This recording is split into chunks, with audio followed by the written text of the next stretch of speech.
Zakah Pagi Radio Ahmad Yatatan bersama bimbingan guru kita Ustaz Abu Nail Hafizullah Ta'ala dengan tajuk 4 perkara yang dapat menggelapkan hidup. Bismillahirrahmanirrahim. Assalamualaikum warahmatullahi wabarakatuh.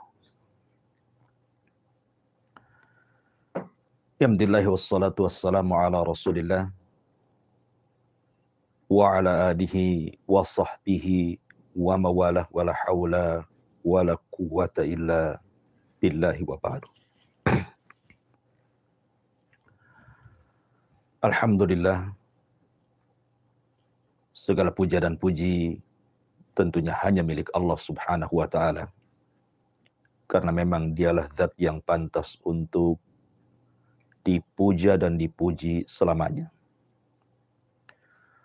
Salawat dan juga iringan salam tetap tercurahkan kepada Rasul kita, qudwah kita, uswah kita, Nabi besar Muhammad sallallahu alaihi wa ala alihi wasallam. Ma'asyiral muslimin wal muslimat dimanapun Anda berada.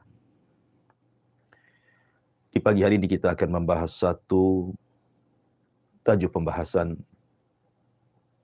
yang berkenaan dengan kehidupan kita sehari-hari. 4 perkara yang harus kita hindari. Karena 4 perkara ini akan membawa kegelapan, mengeluarkan kita dari terang. Sehingga Nabi Shallallahu Alaihi Wasallam sampai berlindung dari 4 perkara ini. Apa saja 4 perkara tersebut? Nanti kita jelaskan. Ma'asyiral muslimin yang dimuliakan Allah Subhanahu wa ta'ala.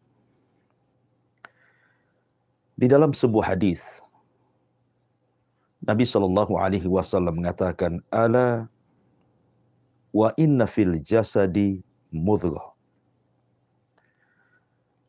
Idza salahat salahal jasadu kullu. Wa idza fasadat fasadal jasadu kullu ala wa hiyal qalbu." Ingatlah, sesungguhnya dalam jasad manusia itu terdapat segumpal daging. Apabila gumpalan tersebut menjadi baik, maka seluruh jasad manusia akan baik. Tapi kalau segumpal itu rusak, maka seluruh jasad manusia pasti rusak semuanya. Itulah yang disebut dengan al-qalbu, hati manusia. Al-Imam Ibnul Qayyim rahimahullahu ta'ala ketika memberikan catatan kepada hadis ini, beliau mengatakan, walamma kana al-qalbu li hadhihi al-a'dha kal malikil mutasarrif fil junudil ladhi tasduru kulluha an amri wa yasta'miluha fi ma syaa fa kulluha tahta ubudiyatihi wa qahrihi wa taqtasibu minhu al-istiqamah wa zayd wa tatba'uhu fima ya'qiduhu min al-azmi aw yahullu kama qala an-nabiy sallallahu alaihi wasallam, ala wa inna fil jasadi mudghah idza salahat salahal jasadu kullu wa idza fasadat fasadal jasadu kulluh ala wa hiyal qalb huwa malikuha hiyal munaffidah lima ya'muruha biha al-qabilatu lima ya'tiha min hadiyatihi wa la yastaqimu laha syai'un min a'maliha hatta yasdura an qasdihi wa niyatihi wa huwal mas'ulu anha kulliha. Kata Imam Ibnul Qayyim rahimahullahu ta'ala, tatkala hati ketundukannya bagi badan seperti raja yang berkuasa mengatur pasukannya, semua pergerakannya berasal dari perintahnya dan sang raja menggerakkannya sesuai dengan kehendaknya. Maka semua anggota badan di bawah pengaturannya dan di bawah kekuasaannya. Dari hati inilah dihasilkan kelurusan dan boleh jadi penyimpangan. Karena badan mengikuti tekad kuat hati atau mengikuti sesuatu yang tidak dikehendaki oleh hati. Sehingga Nabi SAW bersabda, ingatlah sesungguhnya dalam jasad terdapat segumpal daging. Apabila segumpal daging itu baik, maka baik semuanya. Apabila rusak, maka rusak semuanya. Perhatikanlah bahwa segumpal daging itu adalah hati. Hati adalah raja dari seluruh anggota badan. Dan badan itu taat terhadap perintah hati. Siap menerima petunjuk hati. Tidaklah lurus sebuah amalan sehingga amalan tersebut berasal dari tujuan dan juga niat hati. Dan hati bertanggung jawab atas seluruh amal badannya. Ucapan yang indah dari Al-Imam Ibnul Qayyim rahimahullahu ta'ala. Bahwa yang menentukan ketenangan badan manusia, bahwa yang tidak menjadikan terombang-ambingnya kehidupan manusia, bahwa kehidupan manusia akan terarah, itu ditentukan dengan hatinya. Apabila hatinya terang, maka perjalanannya pun terarah. Apabila hatinya gelap, maka hidupnya pun terombang-ambing tanpa arah tujuan. Begitulah posisi hati dalam badan, kata Imam Ibnul Qayyim rahimahullahu ta'ala. Ma'asyiral muslimin yang dimuliakan Allah subhanahu wa ta'ala, jangan lagi cerita di dunia. Orang yang hatinya gelap, dia tidak bisa berjalan walaupun dunia seterik dengan terangnya matahari. Di akhirat pun sama. Allah subhanahu wa ta'ala sampai mengatakan, yauma la yanfa'u malun wala banun illa man atallaha biqalbin salim. Pada hari di mana seluruh keturunan dan semua harta benda yang pernah dimilikinya tidak ada manfaat, tidak memberikan petunjuk, tidak mengarah kepada jalan Allah subhanahu wa ta'ala, kecuali orang-orang yang membawa hati yang selamat. Ya, karena hati yang selamat adalah hati yang membawa sebuah cahaya yang mampu melangkahkan kaki kita menghadap Allah subhanahu wa ta'ala. Di dalam sebuah ayat, dalam surah Al-Baqarah, ayat 267, Allah subhanahu wa ta'ala mengatakan, Allahu waliyul ladzina amanu yukhrijuhum minadh dhulumati ilan nur walladzina kafaru awliya'uhumut taghut yukhrijunahum minan nuri iladh dhulumat ulaika ashabun nar hum fiha khalidun. Allah adalah pelindung, raja, tempat kembali bagi siapa orang-orang yang beriman. Karena Allah lah yang akan mengeluarkan mereka orang-orang yang beriman dari kegelapan menuju cahaya yang sangat terang benderang. Kegelapan apa? Semua kegelapan. Allah akan mengeluarkan dari orang-orang yang beriman menuju cahaya. Kegelapan kekufuran akan diarahkan kepada cahaya iman. Kegelapan kejahilan akan diarahkan kepada cahaya ilmu. Kehidupan yang terombang-ambing tanpa arah akan diberikan cahaya hidayah. Karena Allah yang akan membimbingnya, Allah yang akan menjaganya, Allah yang akan menolongnya, Allah yang akan mengarahkannya. Tetapi orang-orang yang ingkar, orang-orang kafir, orang-orang yang sedikit kepercayaannya kepada Allah, bahkan tidak ada kepercayaan kepada Allah Subhanahu wa taala. Maka pelindung-pelindung mereka, penjaga-penjaga mereka, pembisik-pembisik mereka adalah syaitan yang mengeluarkan mereka dari cahaya menuju kegelapan. Cahaya iman digelapkan dengan kekafiran. Cahaya ilmu digelapkan dengan kejahilan. Cahaya hidayah digelapkan dengan kesesatan. Maka merekalah para penghuni neraka dan merekalah akan dikekalkan di dalamnya. Ma'asyiral muslimin yang dimuliakan Allah Subhanahu wa taala, sebuah ketetapan yang tidak bisa diingkari siapapun karena ini adalah takdir Allah Subhanahu wa taala. Di dunia ini tidak ada yang tetap kecuali berubah. Karena berubah adalah ketetapan dari Allah Subhanahu wa taala. Semua makhluk Allah Subhanahu wa taala di dunia tidak ada yang kekal. Teriknya matahari, kalaupun muncul dari pagi sampai sore, setelah itu kembali gelap. Cahaya bulan yang sangat indah di malam hari, terputus sampai di waktu fajar, sehingga pagi dan matahari menyingsing. Hujan terasa lama dan lebat, toh juga ada akhirnya. Panas yang terik yang luar biasa membakar badan-badan kita pun ada waktunya. Ada siang dan juga ada malam. Begitulah alam semesta. Tidak ada yang tetap. Begitu juga dengan kehidupan manusia. Tidak akan ada yang tetap. Sampai-sampai Allah Subhanahu wa taala berfirman, "Wa tilkal ayyam nudawiluha bainan nas." Hari-hari dalam kehidupan manusia itu akan diputarkan Allah Subhanahu wa taala. Terkadang susah, terkadang senang. Terkadang menangis, terkadang tertawa.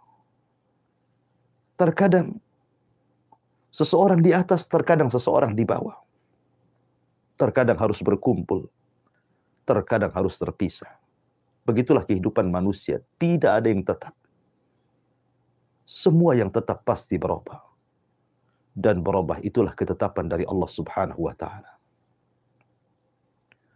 Orang yang hatinya tenang, sehebat apapun perubahan itu, sehebat apapun digoncang dalam kehidupan ini, maka dia pasti akan melangkahkan kakinya. Tetapi orang-orang yang kecil keimanannya, sedikit keyakinannya kepada Allah Subhanahu wa taala, digelapkan hatinya. Dunia yang terang dia akan sulit untuk melangkah. Sekalipun matahari menyingsing dengan sangat bersinarnya dari pagi sampai sore, kalau hatinya gelap, kaki tidak mungkin mampu dilangkahkan. Apalagi kalau seandainya kegelapan itu adalah kekufuran. Kegelapan itu adalah kejahilan. Kegelapan itu adalah kesesatan. Maka orang akan diombang-ambingkan kehidupannya. Makanya ma'asyiral muslimin yang dimuliakan Allah Subhanahu wa taala, yang bisa menjalani kehidupan ini dari banyaknya perubahan hampir setiap hari, ada saja yang berubah. Adalah ketenangan hati.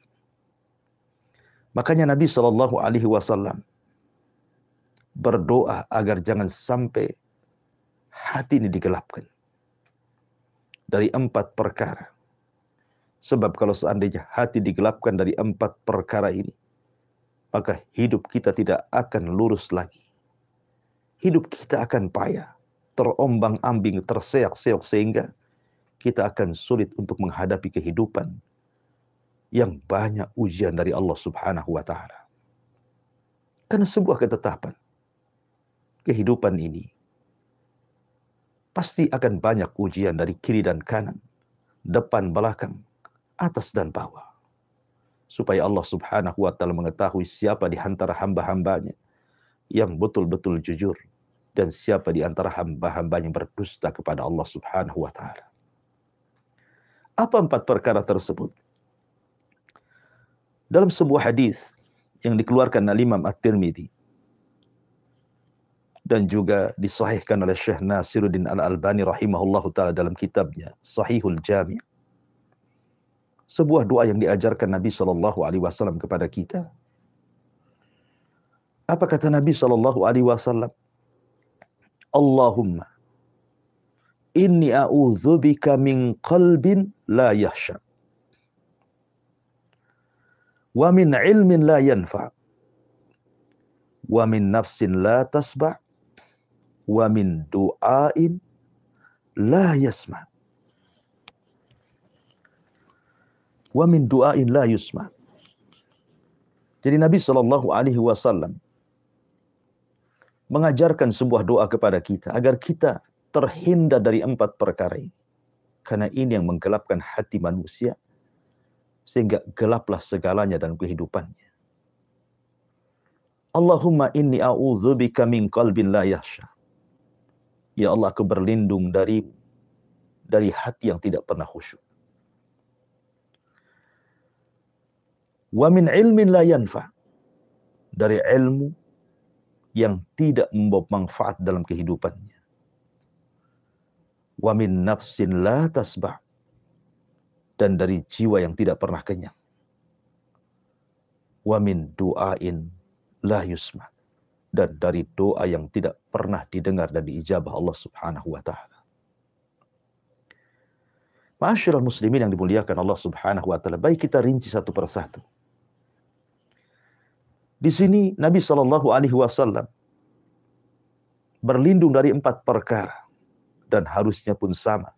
Kita sebagai umatnya pun harusnya lebih berlindung daripada Nabi sallallahu alaihi wasallam, karena kita tidak ada jaminan seperti Allah menjamin Nabi sallallahu alaihi wasallam tentang kemaksuman. Yang pertama, Allahumma inni a'udzubika min qalbin la yahsha. Ya Allah, aku berlindung kepadamu dari hati yang tidak pernah khusyuk. Khusyuk itu artinya kita mengarahkan tujuan hanya menghadap Allah Subhanahu wa taala. Tidak ada yang lainnya. Kita mengikatkan hati dengan Allah Subhanahu wa taala. Menghubungkan pikiran kita dengan Allah Subhanahu wa taala. Mengarahkan jalan menuju Allah Subhanahu wa taala.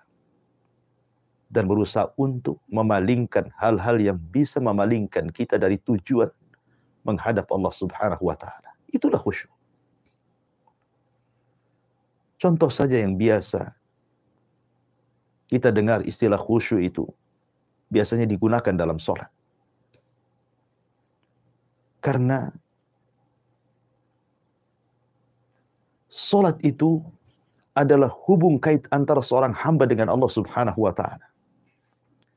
Makanya orang yang khusyuk dalam sholatnya, hatinya akan terpaut dengan Allah. Pikirannya akan terhubung dengan Allah Subhanahu wa taala. Dunia itu kecil bagi dia, karena hanya Allah yang sangat besar. Dunia itu sempit bagi dia, karena Allah lah yang maha luas segalanya. Ketika orang salat kemudian dia khusyuk, maka segalanya akan diberikan kepada Allah Subhanahu wa taala. Qul inna salati wa nusuki wa mahyaya wa mamati lillahi rabbil alamin. Katakan, sungguhnya salatku, kurbanku, hidup dan matiku, semua hanya untuk Allah, Rabb semesta alam. Begitulah orang yang khusyuk hanya mengarahkan diri kepada Allah Subhanahu wa taala. Dan apabila seorang yang sedang salat itu khusyuk, betul-betul khusyuk, dia tidak pernah memikirkan yang lainnya. Dia tidak pernah memikirkan hutang yang melilitnya, persoalan luar yang menimpanya, musibah-musibah yang menerpanya. Karena itu makomnya dia harus mengarah kepada Allah Subhanahu wa taala. Maka khusyuk dalam salat ini mampu merubah kehidupannya. Bukan hanya pengaruh kepada salat itu sendiri, tetapi pengaruh khusyuk ini akan sampai kepada kehidupan di luar salat orang yang salat itu sendiri. Ma'asyiral muslimin yang dimuliakan Allah Subhanahu wa taala. Orang yang salatnya baik, Artinya hubungan dia dengan Allah Subhanahu wa taala baik. Dia tidak mengarah kecuali kepada Allah, tidak meminta kecuali kepada Allah, tidak berlindung kecuali kepada Allah, karena dia tahu Allah tempat berlindung bagi dia. Maka dia akan betul-betul ketika melangkah dalam kehidupan dunia ini pasti akan diarahkan Allah Subhanahu wa taala. Karena khusyuk dalam salat itu mempengaruhi khusyuk di luar daripada salat.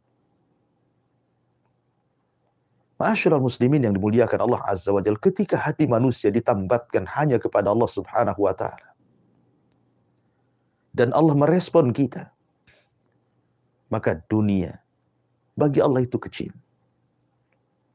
Sehingga apapun persoalan kita dalam kehidupan dunia ini bisa kita lalui dan kita jalani. Karena semua sudah diarahkan oleh Allah Subhanahu wa taala. Ma'asyiral muslimin yang dimuliakan Allah Subhanahu wa taala. Maka hati yang khusyuk, hati yang terarah kehidupannya menuju Allah Subhanahu wa taala, dia yakin bahwa dia berasal dari Allah dan akan kembali kepada Allah Subhanahu wa taala. Maka itulah yang akan membawa ketenangan dalam hidupnya.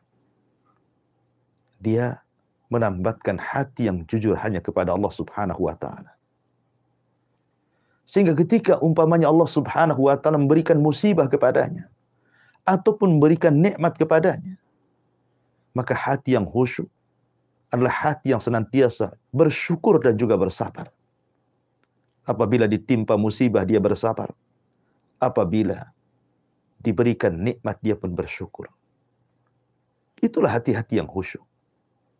Tapi sebaliknya, hati yang tidak khusyuk, maka hati yang tidak akan pernah tenang karena hati yang diliputi dengan kegelapan. Diberikan nikmat, dia tidak bersyukur. Diberikan ujian, dia pun tidak bersabar. Hidupnya terombang-ambing dan tidak terarah. Walaupun diberikan nikmat, dia gunakan untuk berpoya-poya dan berhura-hura. Sehingga tidak ada ketenangan dalam hidupnya. Apabila ditimpa kemalangan, musibah, maka makin gelap hatinya. Dia pun murka, menyalahkan takdir, menganggap ujian itu sebagai adab bagi dia, na'udzubillah. Oleh karena itulah maka Nabi SAW berlindung kepada Allah Subhanahu wa taala. Jangan sampai hati ini tidak khusyuk. Karena ketidakkhusyuan hati itu akan menggelapkan pikiran, menggelapkan hati, sehingga hidup kita terombang-ambing tanpa arah tujuan yang jelas. Ini yang pertama. Yang kedua, wa min ilmin la yanfa. Dari ilmu yang tidak membawa kemanfaatan. Apalah gunanya orang cerdas kalau tidak membawa kemaslahatan? Apa gunanya orang-orang yang diberikan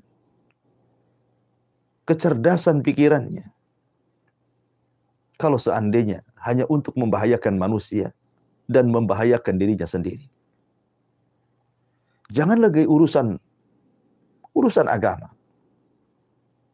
Yang jelas-jelas pasti orang yang punya pengetahuan agama tapi tidak bermanfaat bisa menyesatkan dirinya dan bisa menyesatkan orang lain. Ilmu di dunia saja bisa merusak orang. Kita bisa melihat ketika ilmu teknologi dalam persenjataan dunia makin bertambah canggih dan bertambah berkembang, membuat kekhawatiran manusia. Lihat perang dunia yang sudah berlalu. Bom atom yang kemudian menghancurkan berbagai macam jiwa-jiwa manusia yang tidak bersalah. Yang boleh jadi mungkin persenjataan sekarang jauh lebih mutakhir dibandingkan persenjataan dulu. Yang mungkin hanya meledakkan beberapa wilayah, mungkin sekarang berwilayah-wilayah. Sehingga membuat kekhawatiran manusia. Kalau seandainya terjadi perang kemudian diledakkan senjata-senjata canggih itu, seperti nuklir dan yang semacamnya, maka ini akan mengancam jiwa. Kalau pengetahuan seperti ini saja, urusan dunia, bisa merusak manusia, menghilangkan jiwa-jiwa manusia, betapa murahnya jiwa manusia. Bagaimana lagi kalau seandainya ilmu yang tidak bermanfaat ini justru berkaitan dengan agama. Tentu bukan hanya satu jiwa yang dirusaknya. Boleh jadi ribuan jiwa tersesatkan dengan ilmu yang tidak manfaat itu. Bukan hanya sekedar tidak manfaat bagi dirinya, bahkan mencelakakan orang lain. Ma'asyiral muslimin yang dimuliakan Allah Subhanahu wa taala, dan itu banyak kisah-kisah di dalam Al-Qur'anul Karim atau dalam hadis-hadis Nabi sallallahu alaihi wasallam. Sebut saja kisah Bal'am bin Ba'urah. Orang yang cerdas, alimnya Bani Israel, dicintai oleh Bani Israel. Tapi pengetahuannya tidak manfaat. Ketika kemudian dunia menguasai dirinya, dia pun mendoakan kecelakaan kepada Nabi Musa dan juga para pengikutnya yang beriman. Akhirnya kemudian menjadikan Nabi Musa dan orang-orang yang beriman diberikan oleh Allah Subhanahu wa taala ujian karena satu orang yang tersesatkan sehingga dia tidak bisa keluar dari bumi perjanjian selama 40 tahun. Begitulah akibat ulah orang yang berilmu tapi tidak membawa kemanfaatan. Membawa musibah bukan hanya satu orang, satu negara dipersulit oleh dia. Ma'asyiral muslimin yang dimuliakan Allah Subhanahu wa taala. Maka kita berdoa kepada Allah Subhanahu wa taala. Jangan sampai kemudian Allah anugerahkan kecerdasan baik dunia ataupun akhirat kemudian tidak membawa kemanfaatan dalam kehidupannya. Justru membawa kegelapan bagi manusia. Kemudian yang ketiga, kata Nabi SAW, wa a'udzubika min nafsin la tasbah. Dan aku berlindung dari jiwa yang tidak pernah kenyang. Jiwa yang tidak pernah kenyang ini sangat bahaya sekali. Dalam sebuah hadis Nabi SAW bersabda, "Lau anna libni Adam wadiyani min dhahab." Kalau seandainya anak Adam diberikan 2 lembah emas, ahab ayyakuna lahu wadiyan walan yamla'a fah illa turab. Pasti dia berkeinginan juga untuk mendapatkan 2 lembah yang lainnya. Dan tidak ada yang menghentikannya kecuali tanah yang telah menguburkannya. Jiwa yang tidak pernah kenyang adalah jiwa yang dikuasai hawa nafsu. Itulah yang disebutkan dalam Al-Quran, wa innan nafsa la'ammaratun bisu. Sesungguhnya jiwa itu senantiasa memerintahkan kepada keburukan. Jiwa yang tenang adalah jiwa yang mengarahkan kepada kedamaian. Tapi jiwa yang tidak pernah kenyang akan mengarahkan kepada kegelapan, akan mengarahkan kepada kerusakan. Karena kita lihat,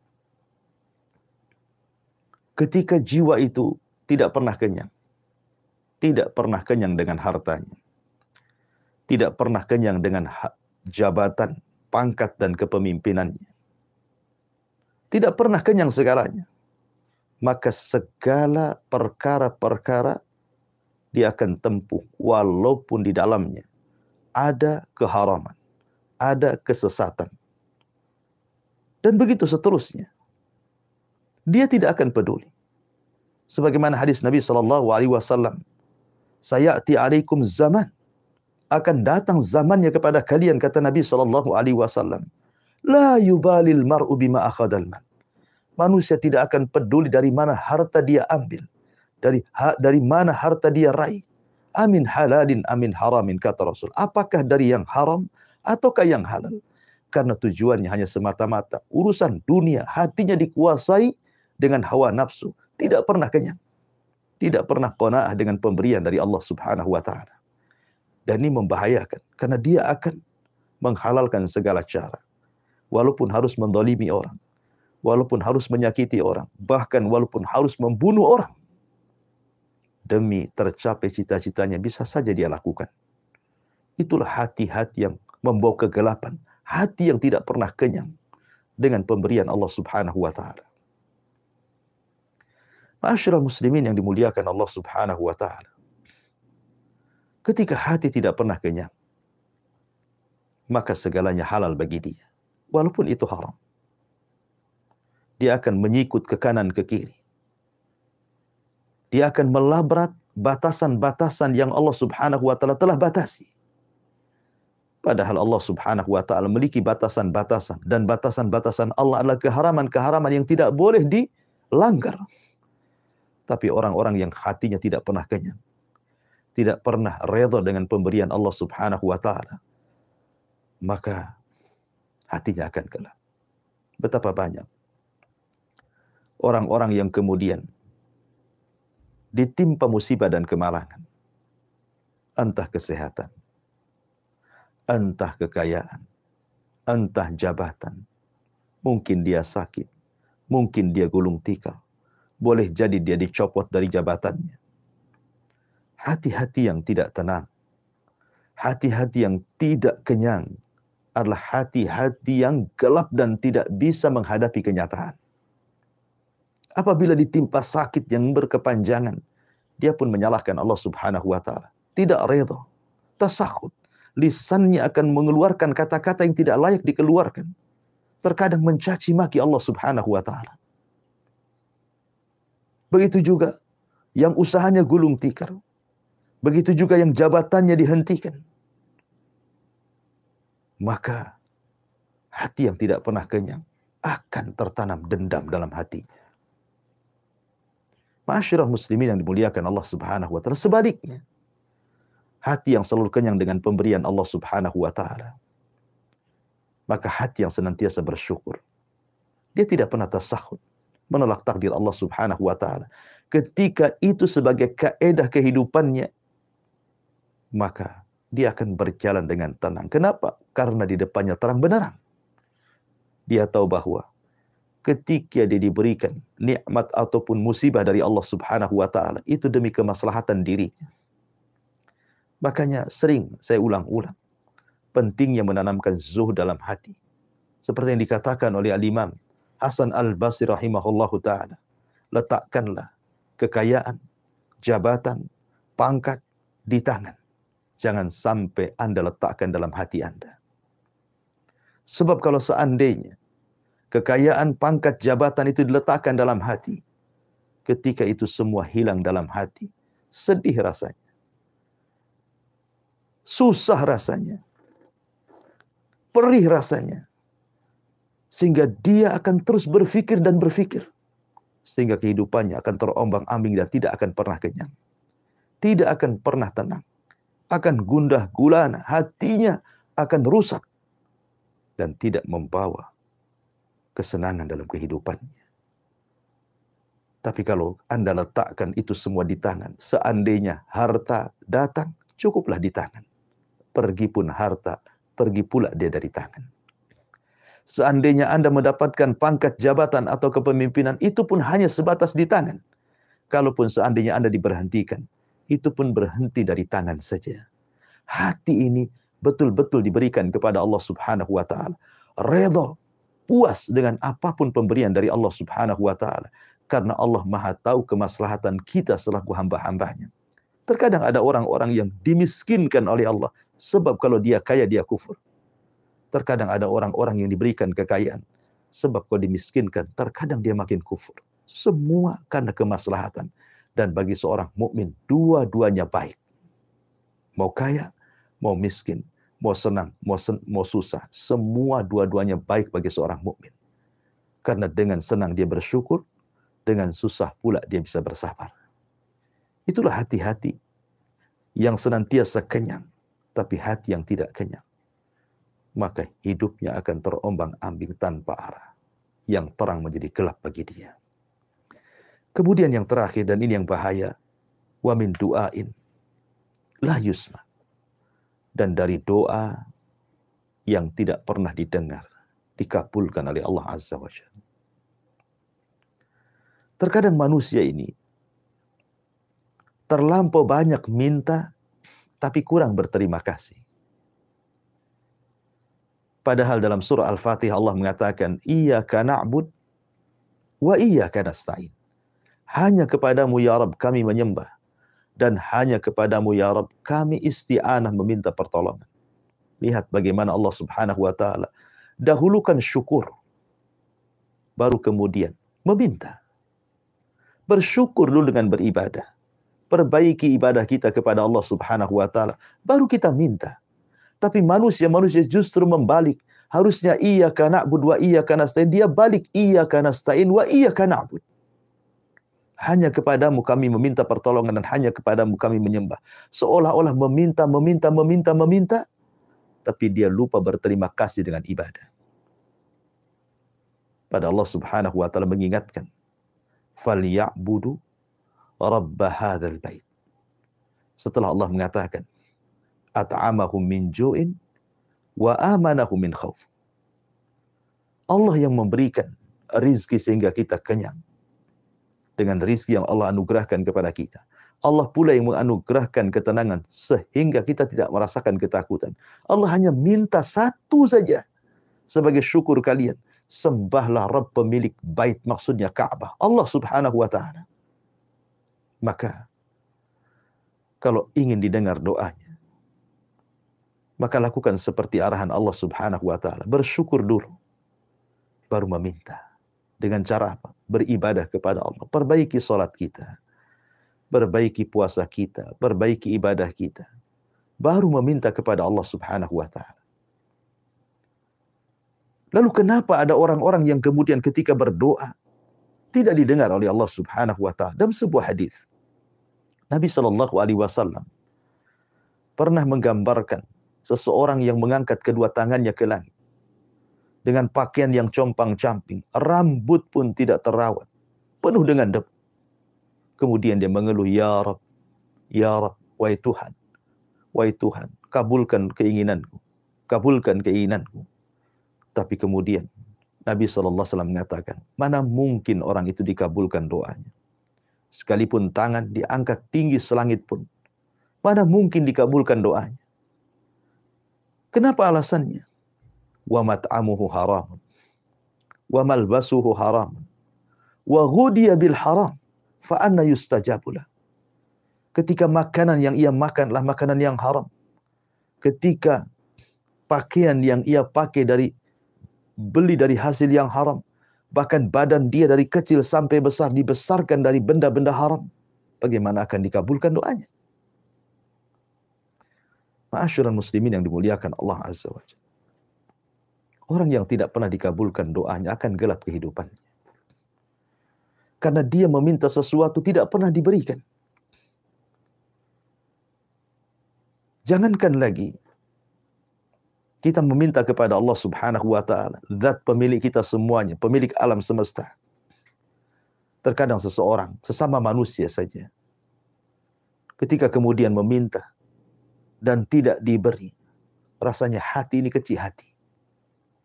Rasanya hati ini terasa sempit. Melangkah pun sudah lunglai. Karena keinginannya tidak dipenuhi. Apalagi Allah Subhanahu wa ta'ala. Bagaimana kalau seandainya Allah tahan rizki kepada kita? Bagaimana kalau Allah Subhanahu wa ta'ala tahan hidayah kepada kita? Tentu kegelapan yang hanya meliputi kehidupan kita. Makanya kenapa kita berlindung jangan sampai doa-doa kita tidak akan diterima. Karena itu yang menggelapkan kehidupan kita. Sehingga ketika kita meminta hidayah diberinya kesesatan. Ketika meminta ilmu diberikannya pula kejahilan. Ketika minta iman diberikannya pula kekufuran. Gelap hatinya. Tapi orang-orang yang senantiasa didengar doanya, mereka akan melangkahkan kaki dengan arahan yang jelas. Meminta iman diberikan iman. Meminta ilmu dianugerahkan ilmu. Meminta rizki diberikan rizki. Gimana tidak tenang kehidupannya? Oleh karena itulah 4 perkara ini sangat bahaya. Berlindunglah dari Allah Subhanahu wa ta'ala. Jangan sampai kita ini memiliki hati yang tidak pernah khusyuk. Memiliki ilmu yang tidak pernah manfaat. Memiliki jiwa yang tidak pernah kenyang. Dan juga berdoa tapi tidak pernah didengarkan. Wallahu a'lam bishawab, mudah-mudahan ada manfaatnya. Saya kembalikan kepada moderator, falyatafadhal mashkura. Baik Ustaz, jazakallah khairan, barakallahu fikum. Terima kasih banyak Ustaz untuk penyampaian ilmu din al-Islam yang sangat berfaedah sekali bagi kita semua, sahabat pendengar Radio FM Batam dan penyimak YouTube Hakam TV. Alhamdulillah telah kita simak majelis taklim kita pagi hari ini dengan bimbingan oleh guru kita Ustaz Abdul Humairah Hafizahullah Ta'ala. Kita akan bertanya jawab. Silakan sahabat pendengar HAM dimanapun Anda semua berada untuk ikut serta dengan kami kaum muslimin dan muslimat. Sahabat pendengar HAM dapat mengirimkan pertanyaan pada nomor 081803106106 maupun pada nomor 08117006. Di pagi hari ini ada Bapak Wawan. Ustaz, ada Bapak Wawan di Batam Kota. Pertanyaan dari Bapak Wawan di Batam Kota, Ustaz, mengenai beramal dalam hal baca Al-Quran. Saya pribadi membaca Al-Quran itu menggunakan bacaan yang dalam bahasa Indonesia itu, karena untuk membaca dalam bahasa Arabnya saya agak sulit ya. Jadi untuk sedikit membantu saya membaca Al-Quran itu menggunakan tulisan bahasa Indonesianya. Bagaimana dengan yang demikian ini, Ustaz? Apakah boleh atau tidak? Lalu apakah ada pahala dalam kegiatan yang saya lakukan ini, Ustaz? Ya, alhamdulillah. Salatu wassalamu ala Rasulullah. Ada pertanyaan. Seorang bapak yang kurang lancar membaca Al-Quran, sehingga dia membaca Al-Quran dari tulisan Latinnya. Dan alhamdulillah, Allah mudahkan. Sekarang banyak terjemahan Al-Quran dari bahasa Arab ke bahasa Latin dan juga terjemahannya. Dan itu memudahkan kita untuk membaca Al-Quran. Tetapi nasihat saya, Bapak harus belajar membaca Al-Quran. Dan punya keinginan untuk belajar membaca Quran. Karena bagaimanapun Quran itu pedoman. Semakin indah dia membaca, semakin membawa ketenangan. Dan jangan pernah malu dengan usia. Karena Quran itu tidak pernah melihat usia.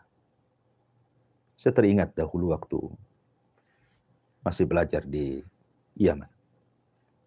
Ada seorang kakek, tidak bisa baca Quran.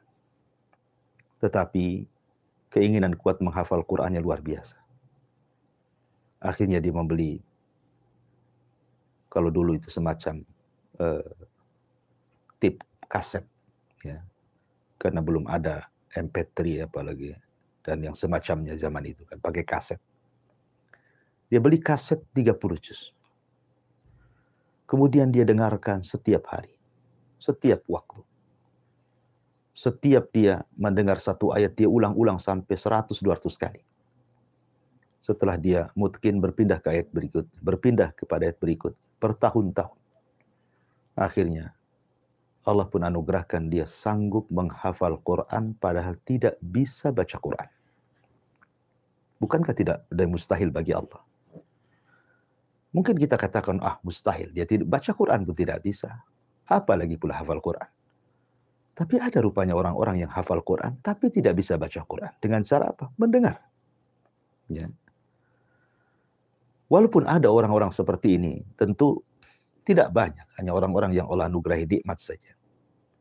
Bagaimanapun, kalau saya anjurkan, tetaplah belajar Quran. Panggil guru privat. Belajar dari Iqra dulu. Dengan pelan-pelan. Ya, kemudian terus beranjak, insya Allah, man yuridillahu khairan yufaqihu fiddin. Siapa yang dikehendaki atau menghendaki sebuah kebaikan, pasti Allah cerdaskan dia. Siapapun yang ingin mencari kebaikan, Allah berikan kecerdasan. Pertanyaannya, sekarang posisi Bapak ini tidak mungkin kurang lancar ya baca Qur'annya. Akhirnya terpaksa dia bawa bacaan Latinnya karena ingin membaca Quran. Keinginan Bapak baca Quran itu sudah dapat pahala insya Allah. Keinginan Bapak saja ingin membaca Quran, belum membaca Quran, itu sudah pahala. Apalagi kemudian Bapak baca Quran walaupun dengan Latinnya. Makanya ada hadis yang mengatakan walladzi yatata'u fihi lahu ajran. Orang yang tertatih-tatih membaca Quran, saking sulitnya, maka dapat 2 pahala. Pahala kesungguhannya dan pahala bacaannya. Teruslah, jangan kendor. Walaupun dari Latinnya, terus baca Quran. Tetapi sekali lagi, haruslah ada perbaikan setiap harinya. Karena bahasa Latin akan berbeda dengan bahasa Arab aslinya.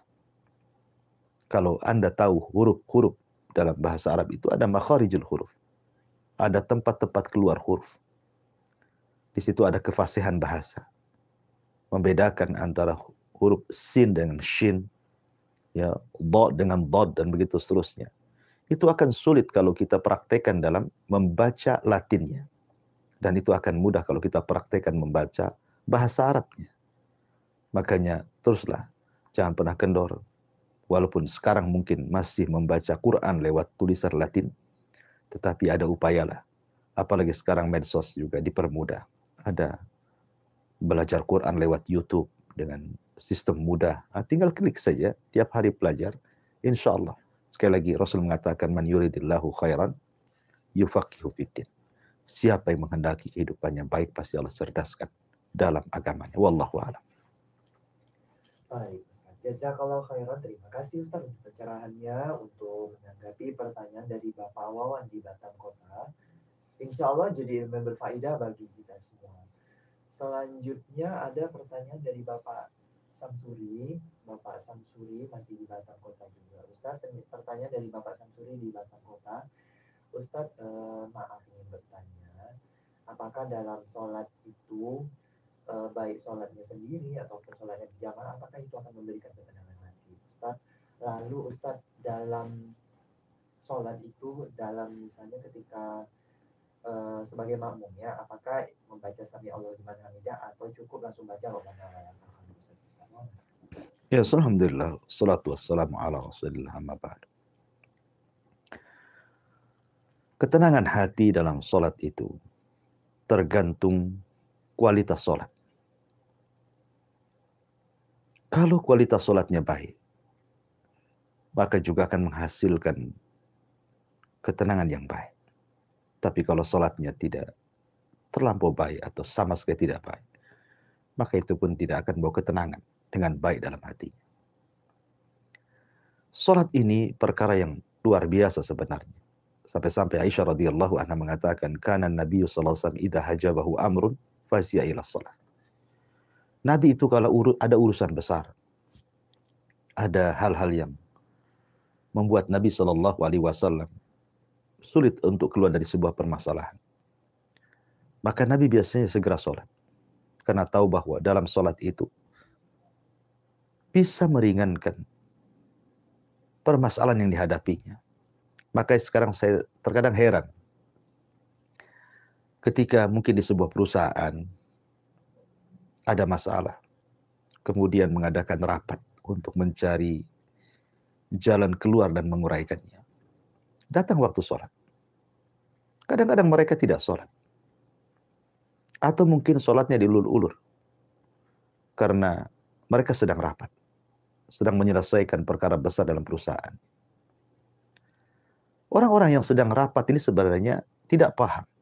Kalau seandainya mereka terhenti ketika waktu sholat, kemudian mereka sholat, selesai sholat kemudian mereka rapat kembali, hakikatnya dengan sholat itu sudah mengurai permasalahan yang sedang dirapatkannya sebenarnya.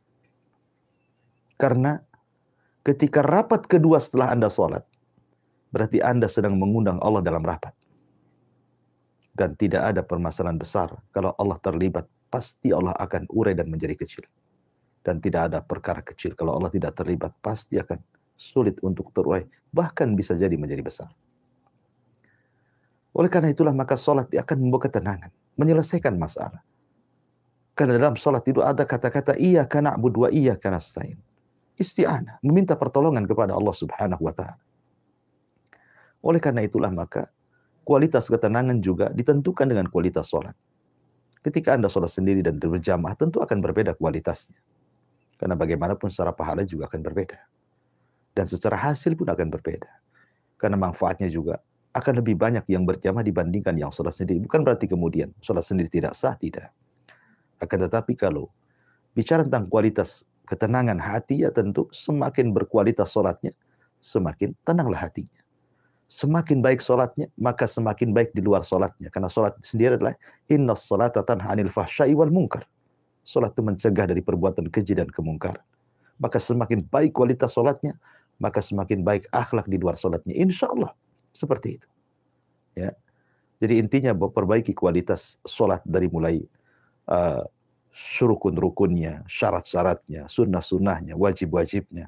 Insya Allah akan lebih banyak lagi mendatangkan ketenangan bagi kita. Ala, kata Allah Subhanahu wa taala mengatakan, ala bidzikrillahi tatmainnul qulub. Ingatlah dengan berzikir mengingat Allah, apalagi dalam salat, itu akan lebih memberikan ketenangan dalam jiwa.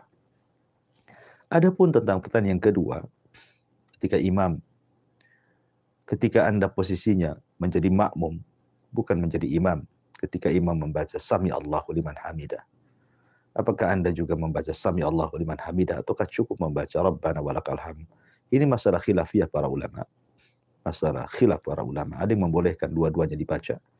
Ada yang cukup membaca Rabbana walakal hamd. Terserah Anda mau memilih pendapat yang mana yang sesuai dengan keterangan hati Anda, mana yang lebih kuat daripada dalil, maka ambillah pendapat itu. Karena bagaimanapun beribadah itu harus dengan keyakinan.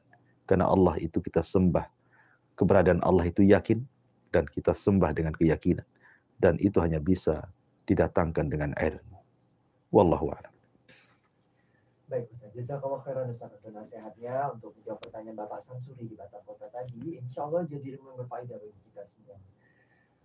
Ada pertanyaan hadir lagi Ustaz dari Bapak Ibu hamba Allah masih di Batam Kota juga. Pertanyaan dari beliau ini, Ustaz, andai kan kita mendapat nikmat dari Allah di setiap waktunya, apakah di setiap mendapat nikmat dari Allah itu boleh kita melakukan sujud syukur Ustaz? Lalu andaikan boleh, apakah harus menghadap kiblat, suci, dan ada syarat-syarat atau bacaan khususnya Ustaz? Bagaimana dengan demikian ini Ustaz? Ya, alhamdulillah. Salatu wassalamu ala rasulillah mabad. Sujud itu ada beberapa sujud yang dianjurkan dalam Islam.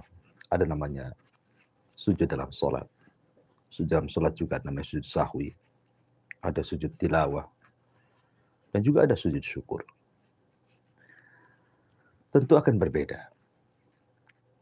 Sujud tilawah disebabkan karena dia membaca atau mendengar ayat sajidah dibacakan. Ada sekitar 14 atau 15 ayat dalam Al-Quran tentang sujud tilawah.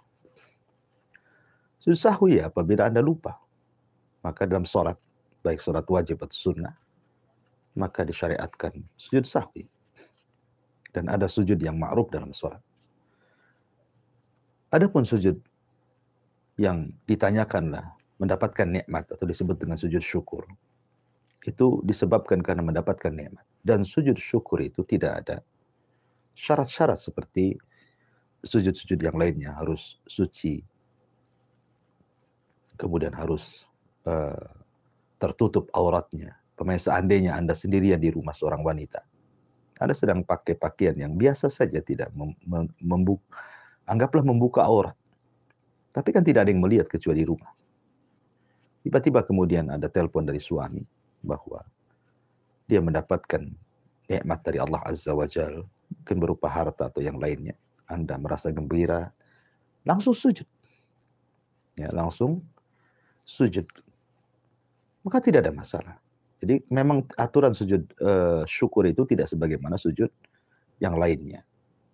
Ya, dan sujud saja. Apakah ada bacaan yang mungkin kembali kepada dalil umum tentang bacaan sujud, subhana rabbiyal a'la. Ya, itu dalil umum tentang bacaan sujud ya.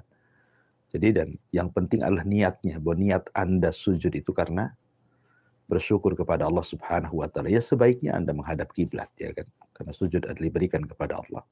Ya menghadap kiblat. Tapi terkadang saking bahagianya seseorang kadang-kadang lupa arah, langsung sujud. Tidak masalah. Ainama tuwallu fathamma wajhullah. Kemanapun kau arahkan, disitulah ada wajah Allah Subhanahu wa taala. Wallahu a'lam. Jazakallah khairan Ustaz untuk jawabannya untuk pertanyaan dari hamba Allah tadi. Satu pertanyaan terakhir Ustaz yang hadir di pagi hari ini dari Ibu Umi Abdillah di Batam Kota lagi. Ustaz mohon nasihatnya untuk istri yang memiliki suami yang kalau sedang di rumah atau lagi nggak kerja, kerjaannya itu hanya main HP dan tidur. Istri pun jadi jenuh dengan keadaan itu. Kalau dinasehatin, suami malah marah dan ujung-ujungnya malah selisih paham atau bertengkar. Mohon nasihat. Ya, alhamdulillah, salatu wassalamu ala rasulullah amma ba'd. Pertama berdoa kepada Allah Subhanahu wa taala yang memegang hati suami Anda ini, bukan Anda. Anda mau marah-marah, mau berteriak, putus urat leher pun gak akan bisa menyadarkan suami, karena yang memegang hati suami Anda hanyalah Allah Subhanahu wa taala. Minta kepada Allah agar hati suami Anda diberikan hidayah untuk berubah. Yang kedua, cobalah Anda selama suami, mungkin perkara-perkara yang dilakukan suami itu tidak menjurus kepada hal-hal yang diharamkan. Ya, suami lagi main HP, ambil HP juga. Duduk depan suami. Sama-sama main HP dengan suami di situ. Suami tidur, Anda tidur juga samping suami. Buat apa yang dilakukan suami, kalau itu yang membuat dia suka. Ya. Jangan terlalu dipikirkan kalau itu tidak memadaratkan keluarga, dan itu bukan perkara haram. Ya, suami lagi main handphone, entah nengok kajian-kajian di YouTube atau apa gitu kan. Anda duduk di sebelah suami, main juga HP di situ. Dia tidur juga di samping dia. Kan dibuat senang saja rumah tangga itu. Ya, terkadang perkara kecil menjadi besar, bahkan menjadi percekcokan yang berakhir dengan perceraian. Ini waswas daripada syaitan. Ya tentu niat Anda ini kan baik, maunya merubah suami. Mungkin di waktu dia sedang libur kerja, maunya kan bersama-sama keluarga, senang-senang dengan keluarga dan begitu seterusnya. Tapi kenyataannya sudah hari kerja dia sibuk dengan kerja, tiba-tiba pulang ke rumah pula dia sibuk dengan HP dan tidurnya. Ya, ya tadilah berdoa kepada Allah. Kalaupun harus dinasihati, maka nasihati dengan cara baik. Tidak perlu ditegangkan seperti itu sampai Anda katakan tadi harus cekcokan. Itu kan bukan perkara-perkara yang menjadikan keretakan dalam sebuah keluarga sebenarnya. Ya, sekarang kembalilah ke manajemen Anda berkeluarga. Ikuti saja kesenangan suami, selama itu bukan hal-hal yang diharamkan. Kecuali kalau hal-hal yang diharamkan, maka harus ditegur dan nasihati dengan baik. Wallahu a'lam. Ya, segera cukup, saya kembalikan ke moderator. Insyaallah jazakallah khairan Ustaz untuk pencerahannya, untuk pertanyaan terakhir tadi ya, Ibu Mia Abdullah di Batam Kota. Insyaallah jadi